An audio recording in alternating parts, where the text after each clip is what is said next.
कांग्रेस सांसद राहुल गांधी रायबरेली બેઠકથી થોડીવારમાં ભરશે ઉમેદવારી પત્ર। સોનિયા અને પ્રિયંકા ગાંધી સહિત કોંગ્રેસના દિગ્ગજ નેતાઓ ફોર્મ ભરતા સમય રહેશે ઉપસ્થિત।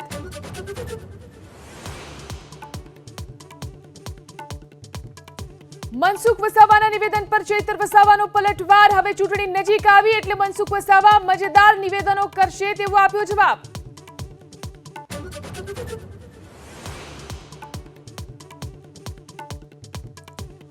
રાજકોટ કોંગ્રેસને વધુ એક ઝટકો। કોંગ્રેસના પૂર્વ શહેર પ્રમુખ અશોક ડાંગર જોડાયા ભાજપમાં। ઇન્દ્રનીલ રાજગુરુના નિવેદનને લઈને કર્યા આકરા પ્રહાર।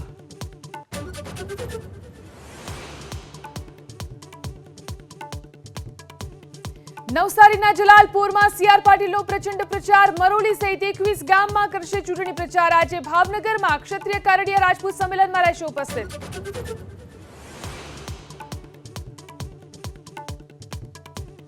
महाराष्ट्र महाड़માં હેલિકોપ્ટર ક્રેશ। પાયલટ સુરક્ષિત। શિવસેના ઉદ્ધવ જૂથના નેતા સુષ્મા અંધારે માટે આવ્યું હતું હેલિકોપ્ટર।